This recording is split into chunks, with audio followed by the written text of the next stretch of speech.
YouTube channel. Guys, നമ്മളിവിടെ വിഷുവിന്റെ സദ്യയൊക്കെ കഴിച്ച് സൈഡായിരുന്നപ്പോഴാണ് പെട്ടെന്ന് നമ്മൾ ഓഹോ ബീച്ചിൽ പോകാന്നുള്ള പ്ലാൻ സെറ്റാക്കിയത്. അതോടുകൂടി 3 വണ്ടി എടുത്ത് 3 വണ്ടി നിറച്ച ആൾക്കാരെ എടുത്ത് നമ്മൾ നേരെ വിട്ടു ഓഹോ ബീച്ച്. ഏത് പാടവും പാലവും കണ്ടാലും 4 ഫോട്ടോ എടുത്തില്ലെങ്കിൽ നമുക്കൊരു സമാധാനം കിട്ടില്ല. അങ്ങനെ ഞങ്ങൾ ചന്ദനമണിക്ക് വൈബ് ചെയ്ത് വന്നപ്പോൾ ഇവരിതാ ഇവിടെ ബേബി ഡോളിന് തുള്ളിക്കൊണ്ടിരിക്കുന്നു. പിന്നെ നമ്മൾ എല്ലാവരും കൂടെ ഇറങ്ങിന്ന് തുള്ളി. അങ്ങനെ ഫൈനലി ഓഹോ ബീച്ചിലെത്തി വ്ളോഗ് ചെയ്തുകൊണ്ടിരുന്നപ്പോൾ ഇവരിതാ എന്നെ കൂട്ടാൻ്റെ ഫോട്ടോ എടുക്കുന്നത്. അതോടുകൂടി ഓടിച്ചെന്ന് ഫോട്ടോ നിന്നു. ഇതാണ് ആ ഫോട്ടോ.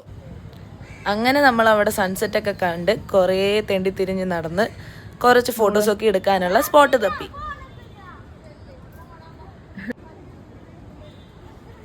പിന്നെ ഈ ഫോട്ടോ ഒക്കെ എടുത്ത ക്ഷീണത്തിൽ നമ്മൾ നല്ല ചൂട് ചായയും കടിയും കഴിക്കാനായിട്ട് ഒരു കടയിൽ കയറി. അങ്ങനെ അവസാനം ഒരു 500 രൂപ പൊട്ടി. അങ്ങനെ നല്ല മൂഡിൽ നിന്നപ്പോഴാണ് മഴ നമ്മളെ ചതിച്ചത് ഗൈസ്. അപ്പം നമ്മൾ ഓടി വണ്ടി കയറി. ഇനി അടുത്ത വീഡിയോയിൽ കാണാം. ബൈ.